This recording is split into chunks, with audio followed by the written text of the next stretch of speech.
ნორავანგში მოვედით ულამაზესი ადგილია, იმიტომ კანიონია ძალიან ლამაზი. ისეთი ფერებია, აი მოსტაფილოსფერო, ყვითელი, წითელთან შემოდგომა ძალიან უხდება და თვითონ ეკლესიაც არის რაღაცნაირად ძალიან კარგად ჩამჯდარი ამ საოცარ ლანდშაფტში და ამჯერადაც არ უნდა მოვხდი აქ, ყოველთვის ჩემში იწვევს რაღაცნაირად ძალიან დიდ გაოცებას.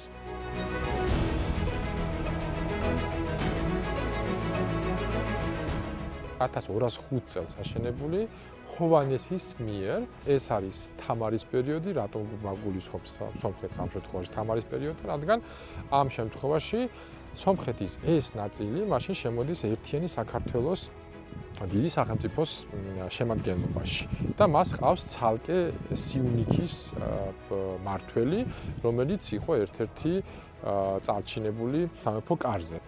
ტატას განსაკუთრებულ ხდის ის ფაქტი, რომ ის ორსართულიანია. მეორე სართულზე მოსახვედრად ადის ძალიან საინტერესო კონსტრუქციის კიბე. მისი სიგანე დაახლოებით 30-35 სანტიმეტრია. აქ ასვლაც რთული იქნებოდა განსაკუთრებით ჩამოსვლაც. ანუ აქ იყო გადამწერთა სკოლა. და ძალიან ბევრი სომხური ისტორიული თუ რელიგიური წიგნი სწორედ გადაწერილია აქ და სადაც ახლა მე ჩავდივარ, ეს ადგილი იყო ერთ-ერთი სადაც ინახავდნენ და ეს იყო მნიშვნელოვანი, რადგან არ დაკარგულიყო და არ წაიღო მტერს. აი სწორედ აქ ინახებოდა წიგნები. ეხლა აქ თითქმის არაფერი არ არის, მაგრამ საკმაოდ ვრცელი ადგილია, დაცული იყო წვიმისგან და აქ ხედავთ, რომ შედგება ორი განყოფილებისგან და პატარა სამლოცველოც გვაქვს აი აქ. როცა ჩვენ საუბრობთ ძველ წიგნებზე, ძალიან დიდი ფუფუნების საგანი იყო. რატომ? იმიტომ რომ დღეს თუ წიგნი არის ხელმისაწვდომი, ადრე ესე არ იყო და წიგნი ხშირ შემთხვევაში არსებობდა ერთადერთ ეგზემპლარად.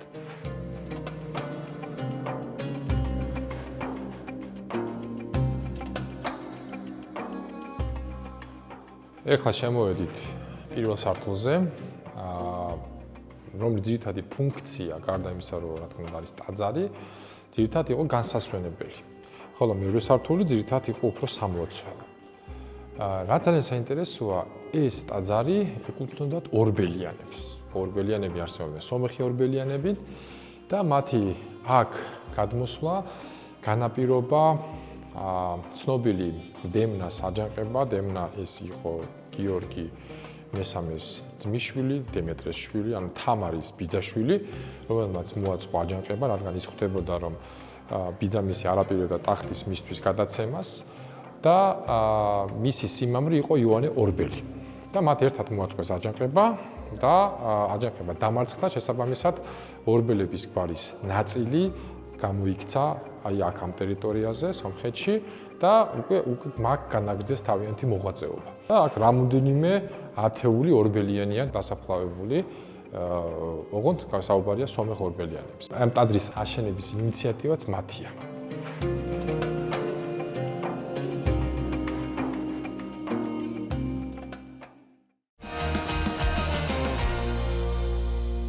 მოვედით სოფელ არენში, სადაც არის ეს საოცარი გამოქვაბული არენი. თვითონ ამ გამოქვაბულს ჰქვია ჩიტის თვალი. დაახლოებით 2008 წლიდან დაიწყო არქეოლოგიური გათხრები, სადაც იღებდა მონაწილეობას ყველა არქეოლოგი მთელი მსოფლიოს მასშტაბით. ეს არის ის ადგილი, სადაც აღმოაჩინეს ტყავის ფეხსაცმელი. ეს ფეხსაცმელი არის დაახლოებით 5500 წლის. მისი ზომა იყო, ანუ სიგრძე 24 სანტიმეტრი ნახევარი და იყო განკუთვნილი მარჯვენა ფეხისთვის.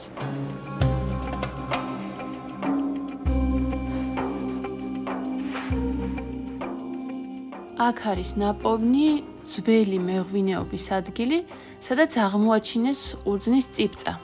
ეს მეღვინეობა ითვლება მსოფლიოში ყველაზე ძველ ადგილად. ეს იყო დღეისთვის ჩვენი მოსანახულებელი ადგილი, რაც ჰქონდა გეგმაში და ახლა ნელ-ნელა გავიწევით თათევისკენ. ჩვენ ისე სასტუმროს მოსაძებნი გვაქვს. მოდი ჯეირანი ვითამაშოთ, ვინ დარჩება სასტუმროში და ვინ თავის თავს მიხედავს უფასოდ. სად? თათებში? თათებში. და შენ იცი რომ ის ძალიან პატარა სოფელია და შეიძლება კაი, იმედიანი არ მომიწევს, მოდი. ვითამაშოთ. ანუ ესე იგი წაგებული გადის თვითონ და ეძებს ღამის დასაჩენს მარტო. ოკეი.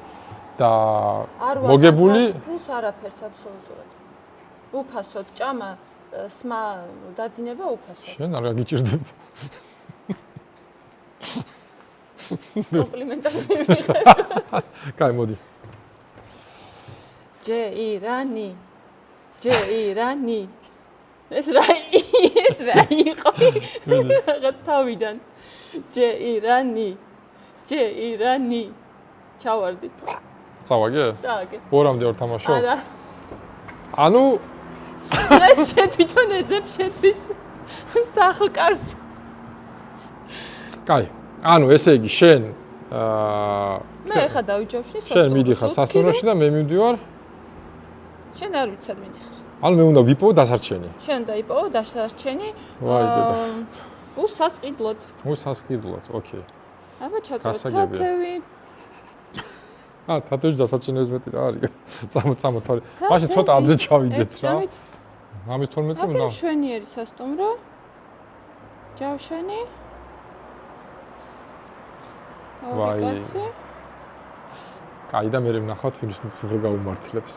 მე ძალიან მაგრად ვიქეიფებ. ოპერატორი ჩემს ერთად მეც.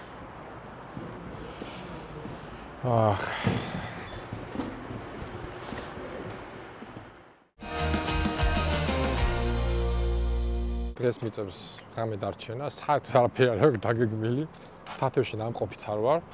ამიტომ მაქვს ორი ჩანთა და ერთ ჩანთაში ერთი ღამის საჭირო ინვენტარს გადმოვალაგებ ახლა. ვაი, ირინე, შენ მოგეცა ჩემი ცოდვა.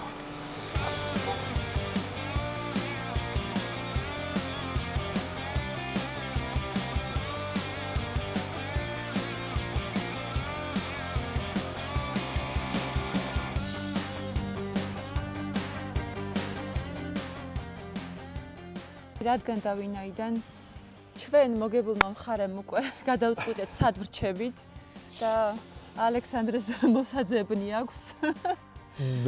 გადავწყვიტეთ რომ მიგვიყვანოს მანქანით და შემდეგ უკვე თვითონ მანქანით იაროს და გაიკვლიოს გზა. სოფელი არის 3 ქუჩა და 4 პერპენდიკულარული გადაკვეთა. ყველაფერი კარგად იქნება. ორი დავტოვე გოგოები და ეხლა ვეძებ. კაცის შვილი არ არის საერთოდ. ქუჩაში, ერთმა მანქანამ ჩაიარა. ბავშვებიანმა. მოგეთ, ჩავალ ცოტა ქვევით და მეცდები ვიპოვა. ფეხით გავიარე ორი ქუჩა და არაფერი. ეხლა ისევ გადავინაცვლებ სხვა ადგილზე ამ სოფლის. გამოვედი სოფელში, დავდივარ. საერთოდ არაფერი. აქ რაღაც მაღაზია და მეცდები ნახოთ თუ არის ვინმე შიგნით.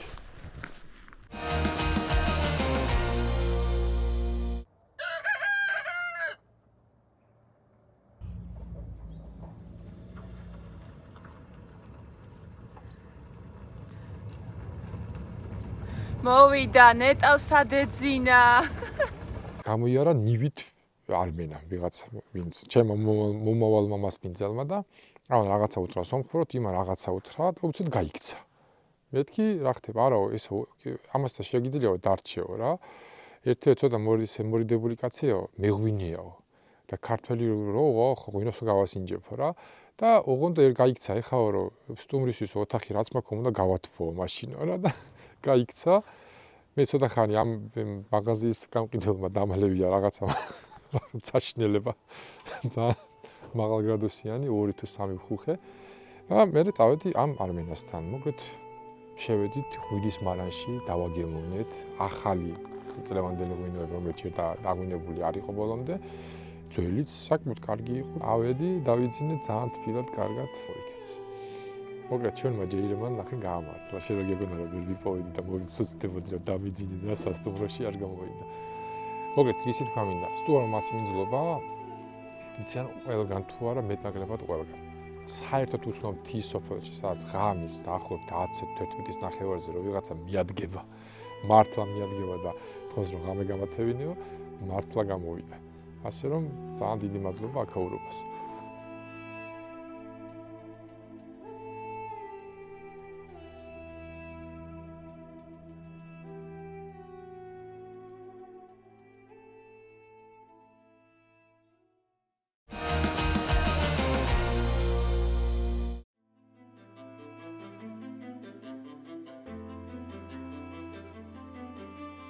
თათევის მონასტერი არის სომხეთის ერთ-ერთი მთავარი ღირსშესანიშნაობა, არა მხოლოდ თავის არქიტექტურით, არამედ იმ ადგილითაც, სადაც ის მდებარეობს და ჩვენ ნახავთ, როგორ ძალიან მაგარ დიდ კანიონის თავზე დგას ეს ბრწყინვალე კომპლექსი. ეს არ იყო მხოლოდ მონასტერი, ეს იყო ფაქტობრივად ჩავთვალოთ, რომ ციხე-ქალაქი, რომელიც აშენდა მე-10 საუკუნის დასაწყისში და იყო ხშირ შემთხვევაში სიუნიქის პროვინციის ან ზოგიერთ შემთხვევაში სიუნიქის სამეფოს, ესეც სამეფო არსებობდა ცოტა ხნის მანძილზე.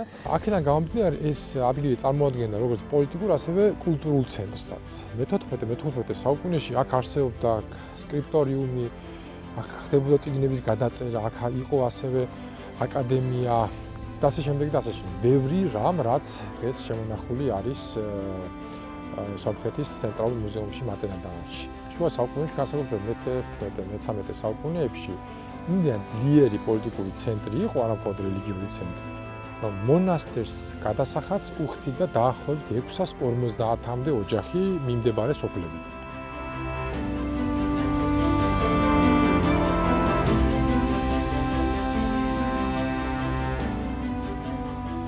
სიუნიქის პროვინცია იყო ერთ-ერთი პირველი, რომელიც იღებდა დარტყმას სამხრეთიდან. გარშემო ხედავთ კედლებს, რაც ძალიან ართულებდა მონასტრის აღებას.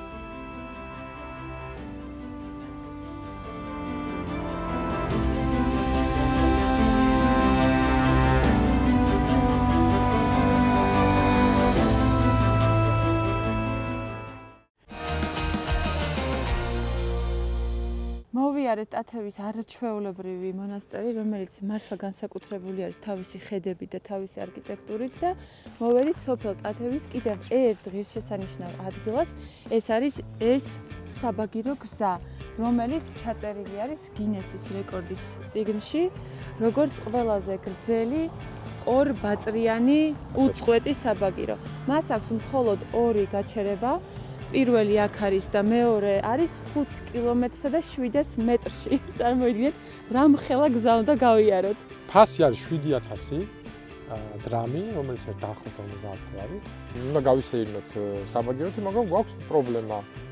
გვყავს მანქანა, ჩვენ შემდეგ უნდა გავაგრძელოთ გზა ხეობის მეორე მხრიდან, რაც დაახლოებით 15 კილომეტრია მანქანით სავალი და გადასვლა, გადმოსვლის დრო არ გვაქვს, რადგან ბევრი რამე გვაქვს დღეს სანახავი. ამიტომ ერთ-ერთი უნდა წავიდეს მანქანით, მეორე საბაგიროთი, ორივეს გვინდა საბაგიროთი. რა ვქნათ? რა უნდა ვქნათ? უნდა ვითამაშოთ? რომელსაც სულ ვაგებ მე. ჯეირანი. დავიწყოთ. კაი, მეცა მოვიზავ. კაი. ჯეირანი. მა! ეს ბინარის გრძნეული. აბა, გრძნეული. წარმატებები, კარგ გასეირნებას გისურვებთ. რა ვქნა ახლა? რა ვქნა? ასიზა. ხო და მოკლედ შევხვდებით მაშინ დაბლა სადგურზე. ტათევის საბაგირო გზის აშენება პირდაპირ უკავშირდება აქ მდებარე მონასტერს. იდეა ეკუთვნის იუნესკოს. იმის გარდა, რომ საბაგირო გზის მეშვეობით მარტივდება მონასტერთან დაკავშირება, ასევე საბაგირო გზის ძირითადი შემოსავალი ტათევის მონასტერს ხმარდება.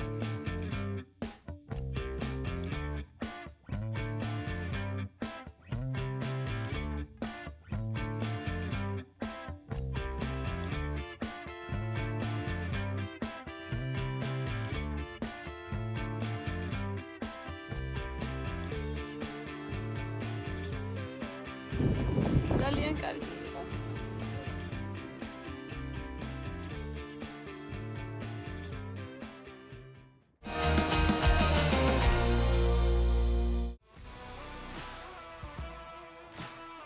ეხლა ჩვენ ვართ ქალაქ გორისში. ქალაქი ძალიან საინტერესო ლოკაციაზე განლაგებული ხეობაში და ეხლა ჩვენ ვართ მდინარე გორისის მარცხენა მხარეს, სადაც აი ესეთი ლამაზი ძალიან კარგი და საინტერესო ლანდშაფტია, ვულკანური წარმოშობის და ძალიან ბევრი საერთო აქვს ჩვენი აზრით კაბადოკიასთან. გამოქვაბულები ეს კონუსური ფორმის კლდეები, ქვები და ლაბირინთებიც ყოფილა, რომელიც დალუქულია ამ ეტაპზე და ვერ შევდივართ. ეს არის ერთ-ერთი ყველაზე სამხრეთი წერტილი სომხეთის და აი ვინც მოხვდება აქ, აუცილებლად მოიმარაგეთ მცირე სალაშქრო ინვენტარი, რათა აი ეს გარშემო თუნდაც ნაწილობრივ რამოდენიმე გამოქვაბულს ესტუმროს.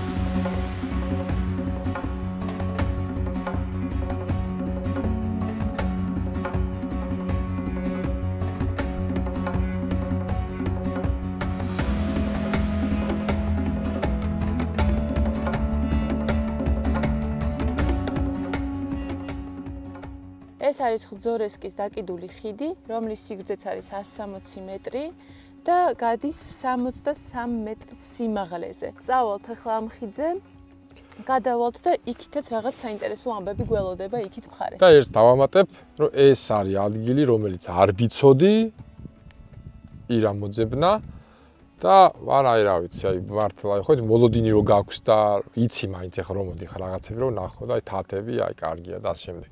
ეს საერთოდ ახლა რო უყურებ, ვარ სულად გაუგნებული და შოქში ძალიან მაგარი ადგილია.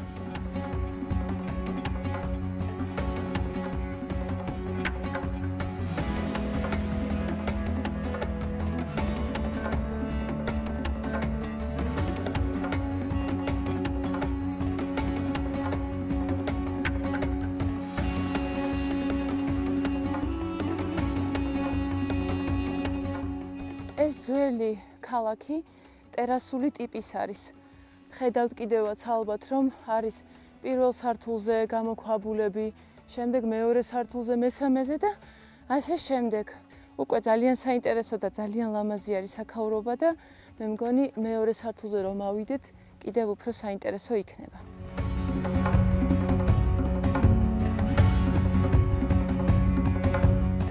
ეს არის მე-17 საუკუნის კლდეში ნაკვეთი სოფელი. მე-19 საუკუნის ბოლოს ხძორესკი იყო სამხრეთ სომხეთის ყველაზე დიდი სოფელი, სადაც 8300 ადამიანი ცხოვრობდა.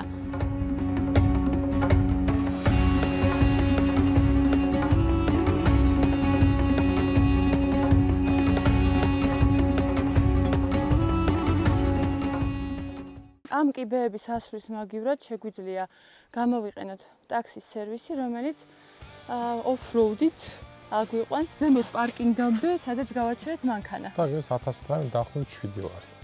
კი, ღირს ნამდვილად.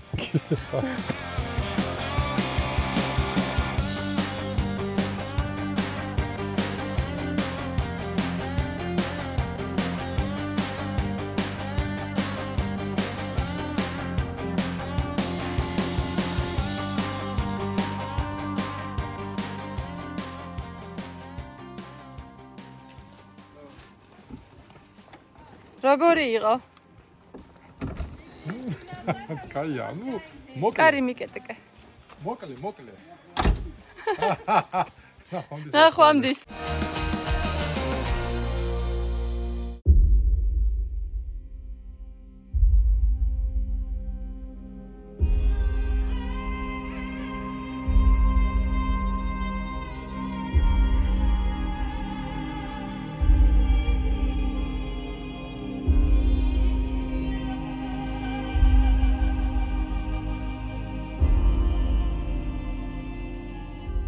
ეს არის ზოროც კარერი, რაც სომხურიდან ნიშნავს ძლიერ მძლავრ ქვებს. ასევე მას აქვს მეორე სახელწოდება, რომელსაც აქაურები ადგილობრივები უწოდებენ, ეს არის ციცკარერი, რაც ნიშნავს ვერტიკალურად მდგარ ქვებს.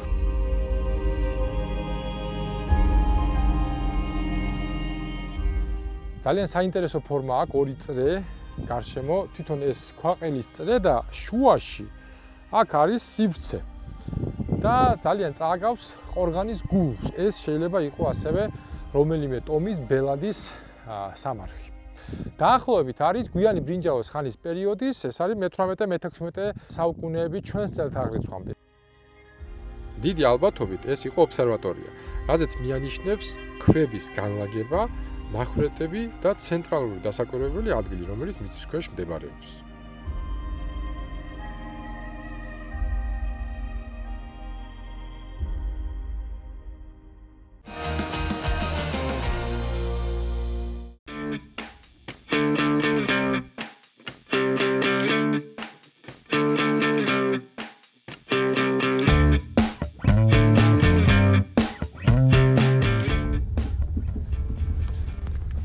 Des водопаду, там закрыта дорога.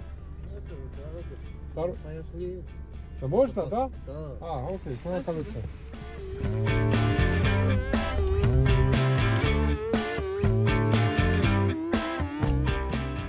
ბევრი ვიარეთ, თუ ცოტა ვიარეთ, როგორც იქნა ჩამოვედით ჯერმუქში, რომელიც არის ბალნეოლოგიური კურორტი და მდებარეობს ზღვის დონიდან 2080 მეტრზე. ძალიან სიმბოლურია ჩვენი მოგზაურობა დავიწყეთ სად თბილისში და ვასრულებთ თბილისში. ცოტა რო არ გაიკვირდეთ, ჯერმუკი ნიშნავს თბილ წყალს. სამწუხაროდ თავდება ჩვენი არაჩვეულებრივი მოგზაურობა სომხეთში. დახუძული ძალიან ბევრი საინტერესო ადგილი, საინტერესო ისტორიებით. ჩვენ ვეცადეთ წარმოგვეჩინა სომხეთი განსხვავებული რაკურსით, იმედია ეს გამოგვივიდა. მაგრამ ამით არ მთავრდება ჩვენი თავგადასავლები და მომავალ შეხვედრამდე.